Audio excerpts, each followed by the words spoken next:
Glória, glória a Deus. Paz seja com todos, paz seja com todas, amém? Aleluia. Você que está em casa, em toda a Rio Mafra, estado do Paraná, estado de Santa Catarina e por todo esse Brasilzão afora e também fora do Brasil, boa noite. Paz seja contigo, paz seja com a tua casa, paz seja com a tua vida, em nome do Senhor Jesus, amém? Glória a Deus. Gostaria de convidar você, onde você está agora, para poder abrir a sua Bíblia comigo, em 2 Crônicas capítulo 15, do verso 1 ao verso 19, para que nós possamos ler a palavra de Deus. Estarei falando com você rapidamente sobre o tema, é tempo de restaurar a aliança com Deus. É tempo de restaurar a aliança com Deus. Sou o pastor Júlio César de Almeida, pastor da Igreja Batista Shalom em Rio Mafra, e apresento aqui a nossa igreja para você, juntamente com todas as igrejas de Rio Mafra, fazendo a obra do Senhor neste lugar, servindo a Deus de todo o coração, libertando pessoas, conduzindo as vidas ao Senhor Jesus, restaurando famílias pelo poder de Deus, amém? 2 Crônicas 15, 1 a 19, diz assim: veio o Espírito de Deus sobre Azarias, filho de Oded. Este saiu ao encontro de Asa e lhe disse: ouvi-me, Asa, e todo Judá e Benjamim, o Senhor está convosco enquanto vós estáis com ele. Se o buscardes, ele se deixará achar, porém, se o deixardes, vos deixará. Israel esteve por muito tempo sem o verdadeiro Deus, sem sacerdote que o ensinasse e sem lei. Mas quando na sua angústia eles voltaram ao Senhor, Deus de Israel, e o buscaram, foi por eles achado. Naqueles tempos não havia paz nem para os que saíam, nem para os que entravam, mas muitas perturbações sobre todos os habitantes daquelas terras, porque nação contra nação, cidade contra cidade, se despedaçavam, pois Deus os conturbou com toda sorte de angústia. Mas sede fortes e não desfaleçam as vossas mãos, porque a vossa obra terá recompensa. Ouvindo, pois, Asa estas palavras e a profecia do profeta, filho de Oded, cobrou ânimo e lançou as abominações fora de toda a terra de Judá e de Benjamim, como também das cidades que tomara na região montanhosa de Efraim, e renovou o altar do Senhor que estava diante do pórtico do Senhor. Congregou todo Judá e Benjamim, e também os de Efraim, Manassés e Simeão, que moravam em seu meio, porque muitos de Israel desertaram para ele, vendo que o Senhor Deus era com ele. Reuniram-se em Jerusalém no 3º mês, no 15º ano do reinado de Asa. Naquele dia ofereceram em sacrifício ao Senhor do despojo que trouxeram 700 bois e 7.000 ovelhas.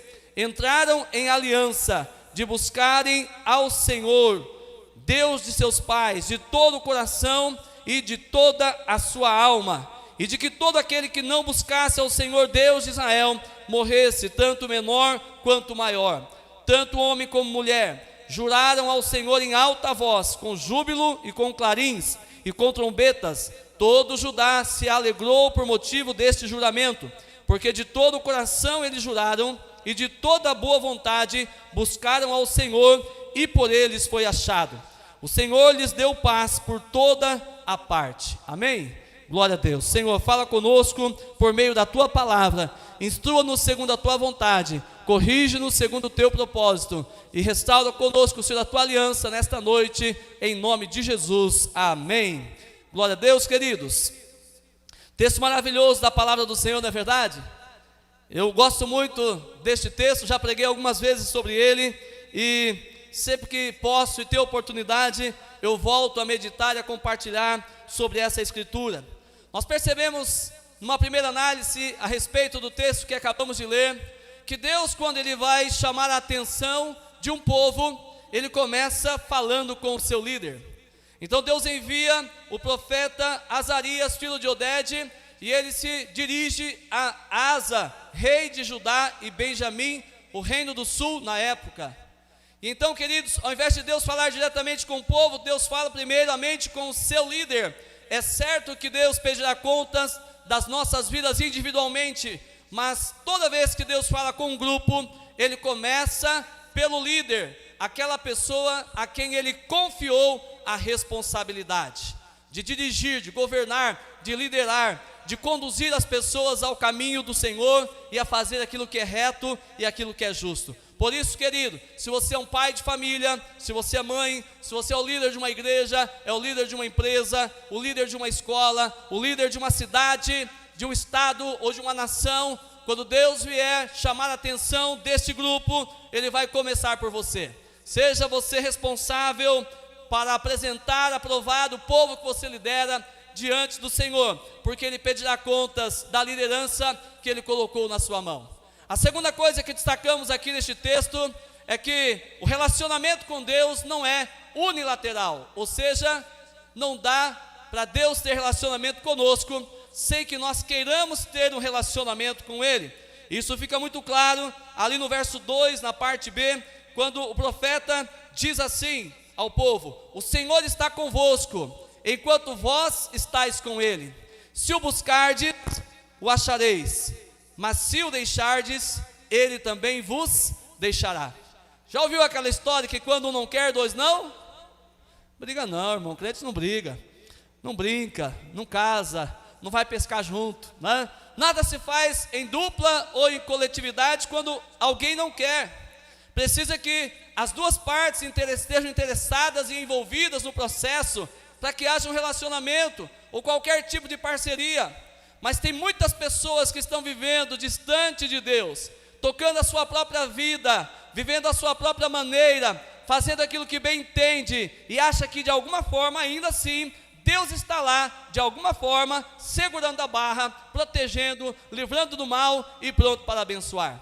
Mas o texto é claro em dizer: se você quer que Deus esteja com você, você precisa estar com Ele. Se você quer que Deus tenha um relacionamento abençoador com a sua vida, você precisa ter um relacionamento com Deus e buscá-lo de todo o seu coração. Amém, queridos? Uma pergunta: por que é que Israel, Judá, Benjamim estava passando por tantos problemas naquele tempo? O texto, 2 Crônicas 15, verso 5 e verso 6 vai nos responder. No final do verso 6 diz que Deus os conturbou com toda sorte de angústia, de modo que não havia paz, nem para os que saíam e nem para os que entravam, mas muitas perturbações sobre todos os habitantes daquelas terras, nação contra nação, reino contra reino, vivendo o caos. Por quê? Porque Deus permitira que o caos os alcançasse, para que eles pudessem se lembrar que havia um Deus no céu, que queria estar com eles, protegendo, livrando, guardando, abençoando, mas que para isso eles deveriam buscá-lo. Estamos vivendo momentos desafiadores na terra, momentos desafiadores no Brasil. Os nossos estados, as nossas cidades estão vivendo um momento de caos. E queridos, este é um tempo em que Deus está chamando a nossa atenção, para que nós possamos restaurar a nossa comunhão, restaurar o nosso relacionamento com Ele, com o Senhor. A pergunta que eu faço é: por que é que esse caos estava acontecendo em Israel, Judá e Benjamim naquela época? O texto vai nos dizer, 2 Crônicas 15, verso 3, diz assim: Israel esteve por muito tempo, por muitos dias, primeiro, sem o verdadeiro Deus. Segundo, sem sacerdote que lhes ensinasse. E terceiro, estavam sem a lei de Deus. E aqui, queridos, isso se aplica completamente à minha vida e à sua vida também ainda hoje. Tem muitas pessoas que acham que estão servindo a Deus, mas estão servindo a uma caricatura de um Deus, uma mitologia religiosa que foi criada pelo homem, mas não tem uma experiência com Deus, não entregou ainda a sua vida, o seu coração, a sua existência ao Senhor. Seguem aquilo que a coletividade segue, mas individualmente não tem uma experiência profunda de vida transformada com o Senhor. É impossível que a sua vida esteja em paz e esteja bem quando você está vivendo sem Deus, quando escolheu viver a sua própria vida, a sua própria maneira, escolher seus próprios caminhos, a sua própria lei, o seu próprio jeito de ser e viver. O caos vai se instalar. Segundo, eles estavam sem sacerdote que lhes ensinasse. E aqui, queridos, nós vemos na modernidade pessoas que acham que é possível servir a Deus sem estar inserido no corpo de Cristo para ser ensinado, para receber palavra revelada da parte do Senhor, que é dirigida àquele corpo local, a igreja local. Sem estar envolvido no corpo de Cristo para compartilhar os seus dons e talentos, abençoando a vida uns dos outros, servindo uns aos outros. Eles estavam vivendo o caos, primeiro, porque estavam sem Deus. Segundo, porque eles estavam sem sacerdote para lhes ensinar. Você já ouviu aquelas pessoas que dizem: eu não preciso de comedor de arroz e feijão para dizer o que eu tenho que fazer? É sério mesmo? Quando o próprio Senhor disse que Ele deu uns para apóstolos, outros para profetas, outros para evangelistas, outros para pastores e mestres, com o fim de aperfeiçoar os santos para a obra do ministério. Se Cristo, que fundou a igreja, Ele deu os ministérios para a igreja, para pastorear, para cuidar, para liderar, para instruir, para treinar você, para ser frutífero e viver a vontade de Deus. Se Ele disse que nós precisaríamos estar ligados uns com os outros, é sério mesmo que você acha que não precisa estar conectado com ninguém? As pessoas estão dizendo por aí: eu sou a igreja. Que arrogância, querido. Você não é a igreja. Igreja é coletividade, Cristo é o cabeça. Você já viu uma cabeça por aí andando com um braço dependurado nela apenas? Você já viu uma cabeça apenas com uma perna dependurado nela? Para que a vida do corpo chegue até o dedinho do pé, querido, os nutrientes da alimentação que nós recebemos passam por todo o corpo, passam pelos outros membros, passa por todo o corpo até chegar lá na ponta do dedinho, na orelha, na boca, no nariz, nos órgãos internos, no seu braço, na sua perna. Você precisa estar conectado com Deus. Nós juntos somos a igreja.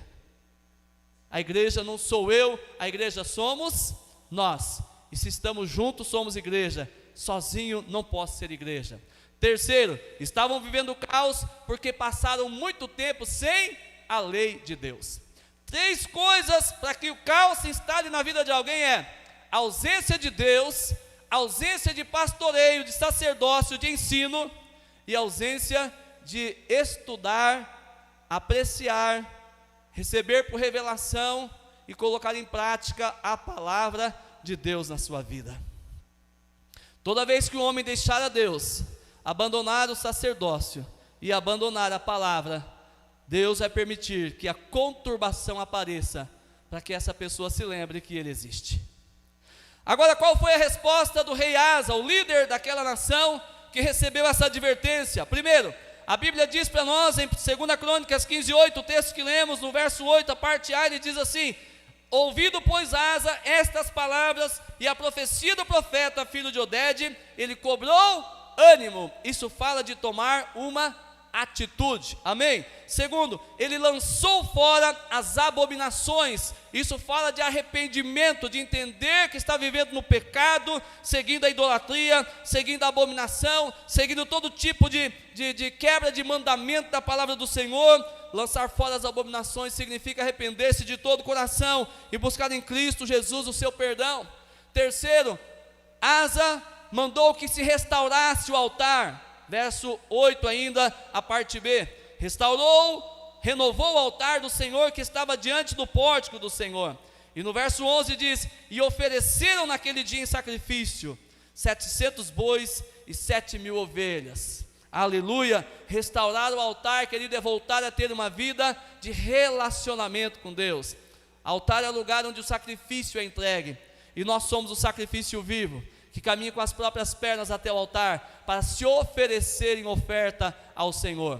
Toda vez que você vai para o teu quarto e ora, toda vez que você tem um estilo de vida de adoração, toda vez que você consagra ao Senhor um tempo de jejum, toda vez que você vai à igreja e passa tempo diante dEle com seus irmãos, você está edificando um altar de adoração ao Senhor. Quarto, o rei Asa conduziu o povo a fazer uma aliança com Deus. Você precisa ter uma aliança muito firme, muito séria com Deus. Não é apenas ficar com Jesus quando a coisa aperta. Você sabia disso? Na minha época de adolescente, que faz bem pouco tempo aí, eu sou jovem apenas um pouco mais tempo do que alguns de vocês. Mas quando eu era bem mais novinho do que eu sou agora, pastor Laudelino Machado, Eu me lembro que paquerar eles chamavam de ficar. Agora eles dizem, eu estou pegando. Eu estou pegando. Você está pegando? Estou pegando. Está pegando até a doença, né? Queridos, tem gente que está só ficando com Jesus. Ah, você está indo para a igreja agora, né? Não, só estou indo, eu não estou assim, aquela coisa, não batizei ainda. Tem gente que quer ficar com Jesus para a hora do aperto, quer o Salvador para a hora do socorro, quer o Salvador para a hora da vida eterna, mas não querem aliança, não querem um casamento, uma aliança, de assumir um compromisso com Jesus, dizer, sim, eu sou um servo de Deus, eu sou uma serva de Deus, decidi entregar minha vida a Ele, e você deveria fazer também o mesmo, amém? Quinta atitude do rei Asa, depôs a própria mãe da posição de rainha mãe, está lá no verso 16, sabe por quê? Porque ela edificou uma terrível imagem de escultura em louvor a Azerá. Tem gente que diz assim, ah, mas eu não posso servir a Deus de verdade, apesar de eu ter entendido, e querer, e gostar, e desejar, porque seria uma decepção para a minha família. Eu sinto que estou abandonando a minha tradição familiar. Deus já te chamou, o Espírito Santo já falou ao teu coração, mas você continua resistindo, porque teme mais a tradição familiar do que o próprio Senhor. E aqui o rei Asa, querido, acredito que ele disse, mamãe, com todo o amor e carinho que eu tenho por você, mas eu prefiro temer muito mais ao Senhor, e eu não posso deixar que você sirva de exemplo de idolatria, de abominação para o povo de Israel. É tempo de fazer aliança. Se a senhora não quer, não pode ficar no cargo. E por último, querido, eu quero falar para você que a resposta de Deus para esse povo está lá no verso de número 15, a parte B, diz assim, e o Senhor lhes deu paz por toda a parte. Amém? Por que que eles estavam vivendo tanto caos? Muito tempo sem o verdadeiro Deus, sem sacerdote que ensinasse e sem a lei de Deus. O que foi que Asa fez? Lembra? Cobrou ânimo, renovou o altar, fez uma aliança com Deus, lançou fora as abominações, destituiu a própria mãe da posição de rainha por causa da idolatria. E decidiram naquele dia servir ao Senhor de todo o coração. E a resposta de Deus foi instantânea, o Senhor lhes deu paz por toda parte. Eu quero fazer uma oração com você. Eu quero convidar você agora a entregar a sua vida para Jesus, aí onde você está, na sua casa, no seu lar, quem sabe parado no estacionamento, dentro do seu carro, assistindo, ouvindo essa mensagem, andando pela rua onde você estiver. Eu quero convidar você nesta noite a se voltar para Deus, fazer uma aliança com o Senhor e entregar a Ele a sua vida em nome de Jesus. É tempo de renovar a nossa aliança com Deus, e quem nunca teve, é tempo de fazer, amém? Onde você está, querido, eu quero que você repita estas palavras comigo e diga assim, Senhor Jesus, neste momento, eu quero me arrepender de todo o meu pecado, e por ter vivido longe do Senhor, e neste momento, eu busco o teu perdão, e a tua purificação, e agora, eu invoco o teu nome e digo, salva-me Senhor, escreve o meu nome no livro da vida, e me faça parte da família de Deus. Dá-me a certeza, neste momento, que eu sou teu filho, e tu és o meu pai. E agora com autoridade diga assim, em nome de Jesus, eu quebro agora, toda aliança, todo pacto, que eu fiz, ou fizeram em meu nome, com o reino das trevas, porque a partir de agora, a única aliança que eu tenho é com Jesus, o meu único, suficiente e eterno Salvador, em nome de Jesus, amém. Espírito Santo, acolha cada novo filho que se entrega a Ti nesta noite, e dá-lhes a paz que eles precisam, em nome do Senhor Jesus, amém. Querido, se você fez essa oração, entregando a sua vida a Jesus agora, e fazendo uma aliança com Ele, escreve para nós aí nos comentários desse vídeo que você está assistindo, escreva aí sim, Pastor Júlio, eu acabei de entregar a minha vida ao Senhor Jesus agora. A nossa equipe vai entrar em contato com você, para orar pela sua vida, para ministrar a presença e a glória de Deus sobre a tua vida, em nome de Jesus. Não deixa de escrever aí para nós, em nome de Jesus, amém? Deus abençoe sua vida, Deus abençoe sua casa, Deus abençoe a sua família, Deus abençoe nosso Brasil, em nome de Jesus, amém? Obrigado, queridos, pela oportunidade de servir nessa noite. Deus os abençoe.